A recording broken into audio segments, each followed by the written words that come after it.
Good morning students. अब आज हम लोग पढ़ेंगे काव्य में भारत भारती, यशोधरा, पंचवटी जैसे काव्य की रचना करने वाले मैथिली राष्ट्र कवि मैथिली शरण गुप्त जी द्वारा रचित साकेत महाकाव्य से अवतरित कुछ अंश कैकेयी का अनुताप नामक शीर्षक से, जो आपके कोर्स में दिया हुआ है। ठीक है। इसमें वीर छत्राणी कैकेयी अपने किए पर पश्चाताप करके गोमुखी गंगा के समान पवित्र हो गई हैं। कैकेयी भरत के साथ राम को लौटाने के लिए वन में गई हैं। वो अनेक प्रकार से श्री राम को वन से अयोध्या वापस ले चलने का प्रयास करती हैं। इस काव्य में उसी का वर्णन किया हुआ है कवि ने। इसमें है, तदनंतर बैठी सभा उटज के आगे, नीले वितान के तले दीप बहु जागे, टकटकी लगाए नैन सुरों के थे वे, परिणामोत्सुक उन भयातुरों के थे वे। उत्फुल्ल करौंदी कुंज वायु रह रह कर, करती थी सबको पुलक पूर्ण मह मह कर। वह चंद्रलोक था, कहाँ चांदनी वैसी, प्रभु बोले गिरा गंभीर नीर निधि जैसी। प्रस्तुत काव्य में कवि कहते हैं कि तदनंतर बैठी सभा उटज के आगे, कि उस समय चित्रकूट में वनवासी राम की कुटिया के सामने संध्या के समय भरत सहित समस्त अयोध्या वासियों की सभा प्रारंभ हुई। सभी वहां पर उनकी उटज कुटिया के आगे बैठ गए। नीले वितान के तले दीप बहु जागे, नीला आकाश के रूपी जो तंबू ताया हुआ है, उस आकाश रूपी तंबू के नीचे दीप बहु जागे, बहुत सारे दीपक टिमटिमा रहे थे, बहुत सारे तारे जल रहे थे। ऐसा लग रहा था कि बहुत सारे दीपक टिमटिमा रहे हैं, जल रहे हैं। टकटकी लगाए नयन सुरों के थे वे, वो जो दीपक थे ऐसा लग रहा था कि वे तारे देवताओं के नेत्र रूपी तारे हों। नयन सुरों के थे वे, देवताओं के नेत्र हों। जो परिणामोत्सुक उन भयातुरों के थे वे, जो भय से आतुर होकर के उस परिणाम को जानने के लिए उत्सुक थे कि भरत के आग्रह पर भगवान राम, श्री राम जो है वो अयोध्या जाने के लिए तैयार होंगे, अन्यथा नहीं होंगे। इसलिए वे बड़े ही ध्यान से उनके उस निर्णय को सुनने के लिए व्याकुल हो रहे थे। उत्फुल्ल करौंदी कुंज वायु रह रह कर, करती थी सबको पुलक पूर्ण मह मह कर।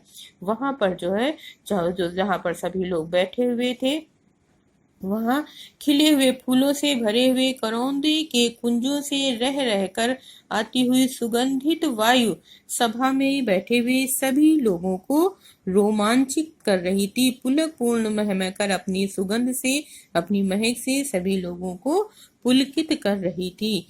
वह चंद्रलोक था, कहाँ चांदनी वैसी। ऐसा लग रहा था जैसे वो चंद्रलोक हो। वहां पर अनेक सारे जो है, अनेक वहां तारे निकले हुए थे, चंद्रमा था, जिसे देखकर ऐसा लग रहा था कि वह चंद्रलोक बन गया है। वैसी स्वच्छ और निर्मल चांदनी अन्यत्र दुर्लभ थी। ऐसी चांदनी कहीं अलग नहीं दिखाई देती थी। उस वातावरण में भगवान श्री राम जो है, प्रभु बोले गिरा गंभीर नीर निधि जैसे, भगवान श्री राम जो है वो ऐसे वातावरण में समुद्र के समान अपनी गंभीर वाणी में बोले, हे भरत भद्र अब कहो अभीप्सित अपना, सब सजग हो गए भंग हुआ ज्यों सपना। हे आर्य रहा क्या भरत अभीप्सित, अब भी मिल गया अकंटक राज्य उसे जब तब भी। ऐसे में जो है भगवान श्री राम अपनी समुद्र के समान गंभीर नीर निधि जैसे, नीर निधि मतलब समुद्र के समान अपनी गंभीर वाणी में भगवान श्री राम बोले।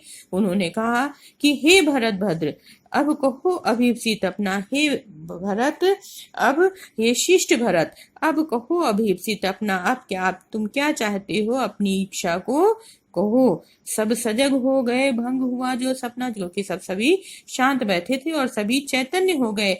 ऐसा लगा कि जैसे सभी का सपना टूट पड़ा हो। और हे आर्य रहा क्या भरत अभीप्सित, तब भी। तब भरत कहते हैं कि भगवान राम से, श्री राम से भरत कहते हैं कि हे आर्य, रहा क्या भरत अभीप्सित तब भी, कि मेरी इच्छा क्या अब भी कोई शेष रह गई है, मेरे लिए अभी भी कुछ बचा हुआ है। मिल गया अकंटक राज्य उसे जब तब भी, जब अब तो कोई कांटा नहीं रह गया है, उसे पूरा राज्य मिल गया है, अब मेरे लिए अभीप्सित क्या शेष रह गया है। बच्चों अभी इतना ही। अब इसके बाद आपसे इसमें प्रश्न पूछेंगे कि जैसे क्वेश्चन इसमें आते हैं वो आप बताइए कि उपर्युक्त पद्यांश के शीर्षक एवं कवि का नाम बताइए। रेखांकित अंश की व्याख्या कीजिए। ये रेखांकित अंश है, इसकी व्याख्या हमने आपको भी बताई है, ये आपको करके हमें देनी है अभी तुरंत। भरत किस, अगला नेक्स्ट क्वेश्चन है क्वेश्चन नंबर 3, भरत किसे लेने चित्रकूट गए हुए हैं। नंबर 4, अयोध्या का राज किसे मिला था। प्रभु बोले गिरा गंभीर नीरनिधि जैसी। क्वेश्चन नंबर 5 है, इसकी पंक्ति में कौन सा अलंकार है। ये जो पंक्ति है जो रेखांकित है जिसकी आपको व्याख्या करनी है, इसी में आपको बताना है कि किस अलंकार का प्रयोग किया गया है। और क्वेश्चन नंबर 6 है, उपमा और अनुप्रास अलंकार का कोई अन्य उदाहरण दीजिए। थैंक यू बच्चों, इसको आप अभी हमको दीजिए आंसर इसके।